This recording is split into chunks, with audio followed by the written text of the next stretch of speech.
saya untuk membicarakan topik lain lagi yang juga cukup menarik, yaitu tentang bagan kendali atau disebut juga sebagai control chart. Nah, ini adalah suatu topik yang banyak digunakan di dunia industri, terutama di industri-industri manufaktur, meskipun tidak terbatas di industri-industri tersebut.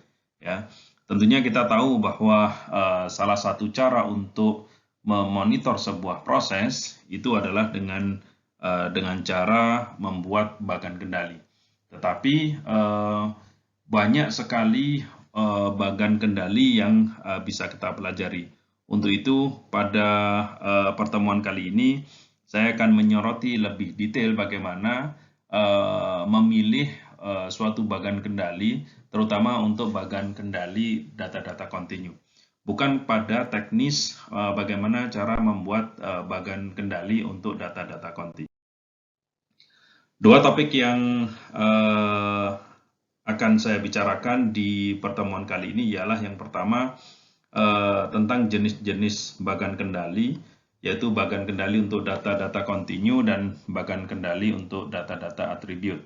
Tentunya yang akan saya sampaikan di sini itu tidak semua jenis bagan kendali untuk data kontinu maupun data atribut, tetapi bagan kendali yang sering digunakan di dunia industri. Oke, yang kedua ialah saya ingin menyoroti lebih detail lagi tentang jenis-jenis dan cara menentukan jenis bagan kendali untuk data kontinu. Oke, jenis-jenis bagan kendali yang ada itu sebenarnya juga tergantung dari jenis yang kita punya. Dalam kaitannya dengan control chart atau bagan kendali, itu kita bisa katakan bahwa ada dua jenis data. Yang pertama adalah data kontinu, yang kedua adalah data atribut atau seringkali disebut sebagai kategorikal. Sebenarnya klasifikasi jenis data ini juga digunakan di bidang-bidang lain, tetapi khusus untuk statistical quality control dalam kaitannya dengan pembuatan bagan kendali, seringkali orang menyebut bagan kendali untuk data-data kategorikal itu sebagai data atribut. Nah, tentunya nanti jenis-jenis bagan kendali yang kita bisa buat itu sangat tergantung dengan jenis data yang kita punya ini. Oke, secara umum ini adalah bagan kendali yang sering digunakan di dunia industri. Yang ada di sebelah kiri adalah beberapa jenis bagan kendali untuk data-data continuous. Sementara itu yang di sebelah kanan ini adalah jenis-jenis bagan kendali untuk data-data atribut. Nah, tentunya seperti yang kita lihat di sini, untuk data-data kontinu itu juga banyak sekali. Ini juga belum semua, ya. Tetapi secara umum ini yang paling sering dipakai untuk memonitor sebuah proses jika data yang dipunyai adalah data-data kontinu. Di sini ada X bar chart, I chart, atau R chart, Z, MR, S, terus MA, EWMA, QSUM, dan seterusnya. Ini yang saya sebut yang sering digunakan. Sementara untuk data-data atribut, maksudnya adalah jika data yang ada di industri tersebut adalah data-data atribut atau karakteristik kualitas dari suatu produk itu adalah dalam bentuk data atribut, misalkan produk tersebut ada retak apa tidak, produk tersebut ada black spot apa tidak, dan sebagainya. Semua itu adalah untuk data-data atribut. Sehingga jenis-jenis control chart yang bisa kita buat ialah seperti yang ada di sebelah kanan ini. Yaitu misalkan P, Leni P, atau NP, atau U, atau Leni U, ataupun C. Ada beberapa lagi yang lain yang tidak saya sebutkan di sini. Nah, yang saya maksudkan dengan menyampaikan jenis-jenis bagan kendali ini adalah jangan sampai siapapun yang akan membuat control chart itu salah alamat. Misalkan data yang ada atau data yang dipunyai atau data yang dikoleksi adalah data atribut. Tetapi ingin dibuat atau dia ingin membuat suatu bagan kendali X bar atau suatu bagan kendali R, itu sudah salah alamat.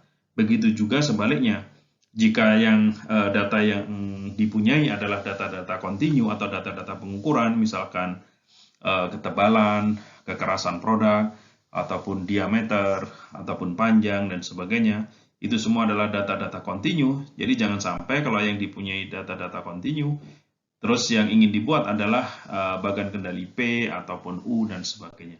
Ini yang kita harus betul-betul tahu.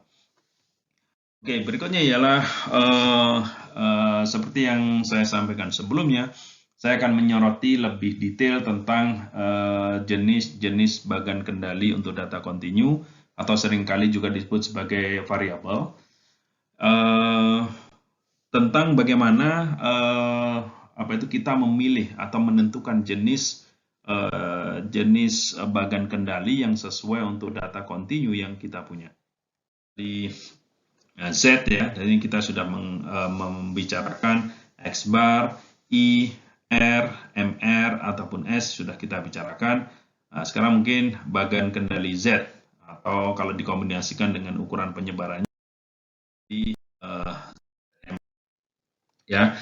Bagan kendali ZMR ini juga bentuk khusus sebenarnya dari IMR ya. Kalau di data individu atau data yang tidak mempunyai subgroup kan, kita membuatnya bagan kendali IMR. Nah, untuk tujuan ini, yaitu untuk memantau rata-rata dan variasi produk, rata-ratanya diwujudkan dalam bentuk Z, ya, dan variasi produk yang berbeda. Jadi misalkan suatu industri, ya, suatu pabrik memproduksi barang dengan spesifikasi yang berbeda. Misalkan dengan setting mesin yang sama dan sebagainya, misalkan suatu pabrik memproduksi tutup spidol dengan diameter yang berbeda-beda, seperti itu dalam satu proses produksi. Ya, tentunya tutup spidol dengan diameter yang berbeda-beda itu tentunya menggunakan beberapa mesin, tetapi mesin itu dijalankan dengan setting yang sama meskipun ukuran produk yang dihasilkan itu berbeda. Nah, itu yang untuk menggambarkan atau untuk memonitor proses seperti itu, atau secara khusus saya nyatakan di sini untuk memantau rata-rata dan variasi produk yang berbeda. Ketika unit yang dibuat relatif sedikit, jadi misalkan tutup spidol yang dihasilkan itu tidak terlalu banyak di masing-masing ukuran. Misalkan ada ukuran kecil, ukuran sedang, sama ukuran besar. Tetapi dari masing-masing ukuran itu yang diproduksi nggak banyak, ya. Jadi di sini ketika unit yang dibuat relatif sedikit untuk setiap bagian atau untuk setiap jenis produk, seperti dalam proses jangka pendek. Jadi mungkin karena permintaan dari customer, ya, tolong buat tutup spidol dengan ukuran kecil. Diproduksi belum terlalu banyak, tiba-tiba ada permintaan baru untuk memproduksi tutup spidol dengan ukuran besar, misalkan seperti itu. Nah, kalau pabrik tersebut atau industri tersebut memproduksi barang dengan ukuran yang berbeda-beda dengan jumlah yang tidak terlalu banyak, maka nanti kalau kita menggunakan IMR, kita akan mendapatkan hasil yang kurang begitu reasonable, kurang bagus, bukan dari sisi visual ya, tetapi kurang menggambarkan proses yang sebenarnya. Maka untuk tujuan seperti itu, kita bisa menggunakan ZMR. Ya. ZMR ini, seperti yang saya sampaikan, adalah bentuk khusus dari IMR. Nah, kalau kita lihat Z itu kan cara kita untuk menstandarisasi atau membakukan suatu ubah. Nah, rumusnya kan seperti ini, Z sama dengan seperti biasanya kan XI dikurangi X rata-rata dibagi simpangan bakunya. Ya, XI ini adalah individual data atau data individu. Maka kalau saya gantikan notasi XI ini menjadi I, maka Z ini sama dengan I dikurangi X rata-rata dibagi sigmanya. Maka nanti akan kita dapatkan bukan IMR, ya. Kalau kita lihat IMR, ya, IMR nanti akan menjelma menjadi Z MR karena data individu dari I ini sudah dibakukan menjadi Z dengan cara membakukan seperti itu. Jadi nanti akan kita dapatkan ZMR. Nah, ZMR ini banyak digunakan untuk tujuan seperti itu. Nah, wujud dari ZMR adalah seperti ini. MR-nya sama dengan MR yang sebelumnya. Nah, ini misalkan industri yang memproduksi suatu barang atau produk dengan 3 ukuran. Misalkan ukuran small, S ini small, medium, atau large. Jadi kecil, sedang, dan besar. Nah, ini pembatas ini adalah karena misalkan pabrik tersebut awalnya memproduksi produk dengan diameter besar. Tiba-tiba ada permintaan lagi dari customer yang sama untuk memproduksi misalkan tutup spidol dengan diameter kecil. Hanya beberapa produk, tiba-tiba ada permintaan lagi untuk memproduksi tutup spidol dengan diameter sedang, dan seterusnya. Nah, ini kalau misalkan perbedaan ukuran ini, kalau kita buat IMR, itu jadi kurang kurang bagus ya, kurang akurat. Karena nanti terutama MR ya, terutama MR, misalkan dari diameter besar ke diameter rendah, itu kalau kita menggunakan IMR di sini nanti nilai IMR-nya jadi sangat tinggi di sini, jadi sangat besar. Karena moving range untuk dua data tersebut akan menjadi besar, dari ukuran besar ke kecil langsung drop seperti itu, maka nilai MR-nya menjadi sangat tinggi. Untuk itu penggunaan ZMR ini menjadi solusi untuk menggambarkan situasi yang seperti itu. Dan karena Z ini adalah data yang sudah dibakukan dari awalnya adalah I, maka seperti yang kita tahu bahwa nanti UCL-nya akan selalu sama dengan 3. Berapapun nilai data asalnya, dan LCL-nya itu sama dengan -3. Karena kalau seperti yang kita tahu, kalau data itu sudah dibakukan, maka simpangan bakunya atau sigmanya itu sama dengan 1. Seperti yang kita tahu bahwa UCL itu adalah jarak dari garis tengah plus 3 sigma atau 3 simpangan baku di atas. Maka 0 ditambah 3 kali 1 sama dengan 3. Begitu juga untuk batas bawahnya. Ini sebagai sifat khusus dari ZMR yang banyak digunakan untuk melihat proses yang demikian.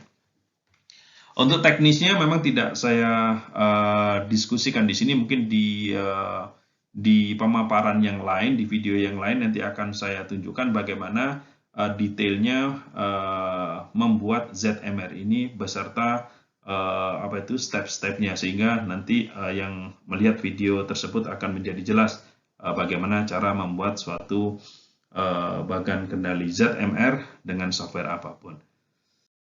Oke, jenis control chart yang saya sebutkan di awal juga saya menyebutkan ada MA, EWMA ataupun QSUM. Mungkin yang melihat video ini sudah tahu teknis pembuatan MA, EWMA ataupun QSUM. Tetapi yang mau saya soroti di sini ialah apa sih tujuan kita membuat MA yang kepanjangannya adalah moving average. Kalau tadi kita sebut moving range, sekarang adalah moving average atau rataan bergerak. Ataupun apa sih tujuannya kita membuat EWMA atau sering disebut sebagai exponentially weighted moving average, EWMA. Jadi ini adalah moving average yang terboboti secara eksponensial. Ya, bukan secara yang lain ya, yang pembobotnya sama, tetapi pembobotannya itu secara eksponensial. Ataupun apa sih tujuannya kita membuat QSUM? Ya, QSUM atau sering disebut sebagai QSUM, sebenarnya lebih tepat kita menyebutnya sebagai QSUM karena ini kepanjangan dari cumulative sum, penjumlahan kumulatif. Ya. Secara umum saya bisa katakan bahwa tujuan dibuatnya MA, EWMA ataupun QSUM ini adalah untuk mendeteksi pergeseran kecil pada rataan proses.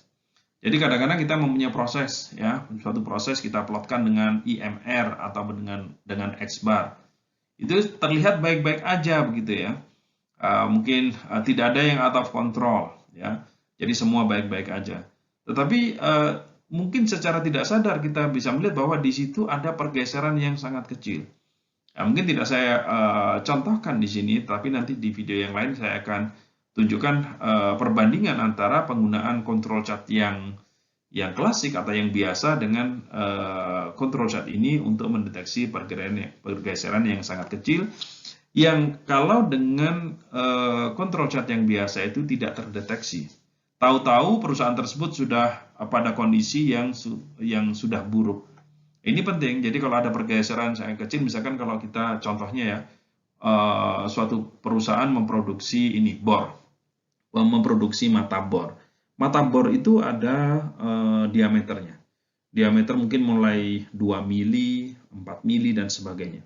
Itu seandainya karena proses yang sudah berjalan sudah begitu lama, terus ternyata mata bor yang dihasilkan itu tiba-tiba kok, maksudnya pelan-pelan kok tambah kecil, tambah kecil, tambah kecil, sehingga kalau pengguna menggunakan mata bor tersebut, ya jadi kalau membuat lubang itu jadi tidak, presisinya kurang. Jadi akan mempengaruhi kualitas dari lubang yang dibuat dengan mata bor tersebut. Nah, ini kalau proses-proses seperti itu, kita menggunakan control chart yang biasa, itu bahaya. Karena mungkin tahu-tahu produknya sudah nggak bisa dijual aja, seperti itu. Karena sudah tidak sesuai dan sebagainya. Makanya kalau proses-proses seperti itu akan sangat bagus kalau dimonitor dari awal dengan control chart MA, ABMA, ataupun QSAM. Nah, di sini antara MA, ABMA, QSAM ini tergantung kesensitivitannya. Atau jadi kalau semakin ke sini itu semakin sensitif, ya. Jadi MA itu mungkin lebih bagus daripada control chart yang biasa, misalkan I ataupun X bar. Tapi kalau kita membuat ABMA ini lebih sensitif, lebih pergeseran yang lebih kecil akan lebih terdeteksi. Ya, tapi jangan sampai terlalu sensitif. Kalau terlalu sensitif, misalkan proses itu baik-baik aja, tapi kita lihat tidak baik-baik aja dan sebagainya. Nah, terus yang berikutnya adalah QSAM. Ini juga untuk mendeteksi yang lebih sensitif lagi. Jadi ini mulai dari MA, ABMA, QSAM ini semakin ke sini semakin sensitif. Nah, ini itu adalah tujuan untuk atau bagaimana tujuan dari pembuatan MA, ABMA ataupun QSAM ini.